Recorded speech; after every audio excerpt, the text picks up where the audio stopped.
Across the void of space, a message of desperation pulsed outward, a cry not of conquest, but of survival.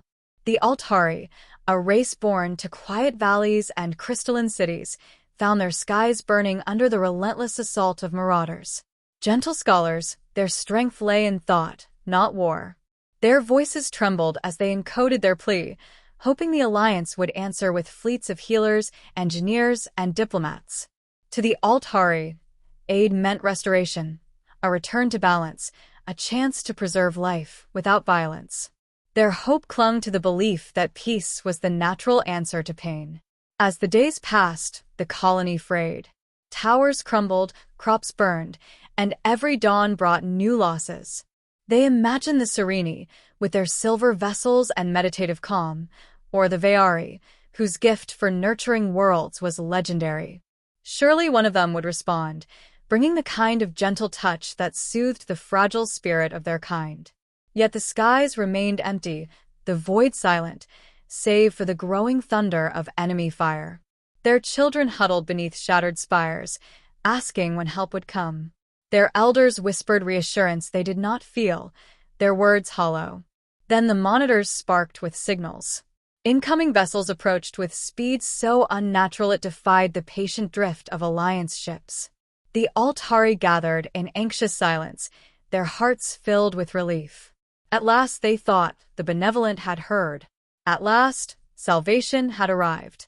But the shapes on the horizon were wrong. Where they expected graceful arcs and shining hulls, they saw angular beasts of iron. These ships bore scars upon their frames, as if they too had endured battles beyond counting. Their presence was not serene but suffocating, every movement sharp with intent. Whispers filled the air, dread spreading faster than fire. The Alliance had not answered. Something else had come. Some remembered the forbidden name whispered in galactic councils, the one spoken with caution and disapproval. Earth. A death world, catalogued and dismissed, home to a species that survived on a planet of storms, predators, and endless conflict. To the wider galaxy, humanity was a myth half-believed, a race that had clawed its way to the stars through brutality rather than enlightenment.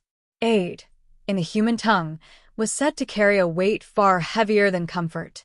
The colony shuddered as the ships drew near. Engines howled like predators closing in. The Altari pressed closer together, their relief curdling into fear. What had they called down upon themselves? They had asked for rescue, but now they questioned if the price of survival was a darkness they could never escape. In that moment, as shadows from alien steel cloaked their broken world, one truth struck them cold. These were not saviors. They were predators who had learned to wear the mask of salvation. And they had come. The first steps upon alien soil silenced even the cries of the wounded. Figures emerged from the iron ships, encased in armor that bore the marks of countless battles. Their presence was an affront to the delicate sensibilities of the Altari, who had never seen beings stride unflinching into a storm of ash and poison. Where their kind would falter, these beings thrived, every movement precise, every breath steady. They were not guests, they were an occupying force, and the colony felt the weight of that truth with every passing moment. Their aid came not with words of comfort, but with commands barked in tones that brooked no hesitation. Soldiers moved as though danger were their natural element, patching wounds with brutal efficiency, dragging the injured back to safety with a lack of gentleness that bordered on cruelty. To the humans, saving a life was not about soft hands but about ensuring survival, no matter how harsh the method. To the Altari, this was not aid, it was domination through necessity. Everywhere they went, fear and awe followed. Children who had known only gentle touch were pulled upright with a single word: stand. The weak were told not that they would be cared for, but that they must endure. To the Altari, it felt like the stripping away of compassion, yet in the eyes of those who listened, a strange spark appeared. Survival was no longer a passive hope. It became an order, a demand to rise, no matter the cost. The philosophy of the Deathworlders revealed itself with every act. To them, aid was not nurturing. Aid was securing the ground, fortifying the weak, and cutting down threats without hesitation. Their logic was simple. Mercy had no meaning if survival was not first secured. To a race that had always equated kindness with peace, the humans' actions seemed a cruel distortion of what they had prayed for. Yet beneath that cruelty lay an undeniable effectiveness. The wounded lived. The frightened stood. The colony did not crumble, it hardened. The Altari elders whispered their unease, debating in hushed tones whether these were saviors or conquerors. But their doubts carried little weight against the thunder of human boots and the unshakable certainty in their voices. The commander of the Deathworlders declared that this world would be stabilized, and that meant eradication of every threat, no matter the method. To those who heard the promise, it was not reassurance, but a sentence, one that reminded them that what had come to their aid was not compassion, but power clad in human form. The storm of battle broke with a ferocity the Altari could scarcely comprehend. The humans advanced like a force of nature, their lines moving with disciplined violence, every strike calculated to crush resistance utterly. Where the marauders had expected weakness, they found themselves hunted, every hiding place turned into a death trap, every retreat answered with fire and iron. The land itself seemed to bend to human will, their machines reshaping terrain, their weapons rewriting the balance of power in a single night. From the safety of their shelters, the Altari bore witness to a kind of war they had only read about in distant histories. Fire rained from the skies, detonations shook the ground, and the cries of the marauders were drowned beneath the relentless roar of human assault. This was no measured engagement, no diplomatic maneuver. It was annihilation carried out with merciless precision. To the Altari, who revered preservation above all else, the sight was both salvation and nightmare. Other Alliance observers, late to arrive, hovered on the edge of the battlefield in disbelief. They had expected to see diplomacy reinforced with defense, not predators unleashed upon the enemy. Humanity's tactics horrified them, intimidation before negotiation, overwhelming brutality rather than controlled response. Yet none could deny the outcome. For every raider that fled, a dozen were struck down.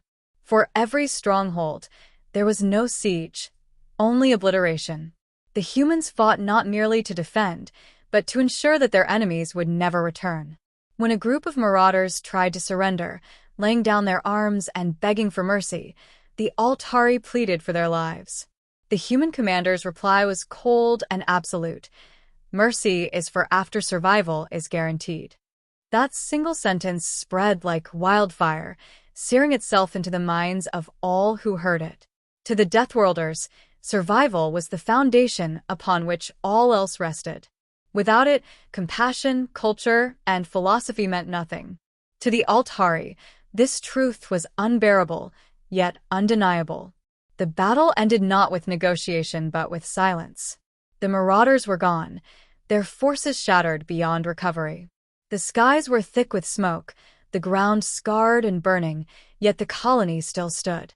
The humans claimed victory without celebration, for to them, survival was not triumph, but necessity.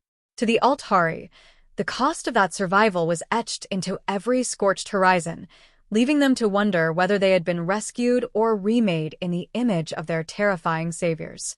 The colony rose from the ashes under a new order, its broken foundations reforged by the hands of those who had fought to preserve it.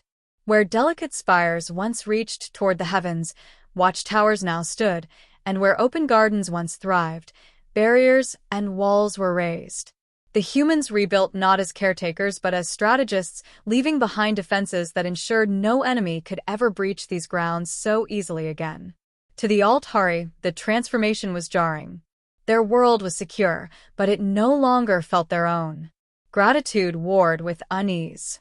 Survivors lived, wounds closed, and children no longer hid in terror, yet the cost of such security was a new way of thinking that unsettled the very core of their culture.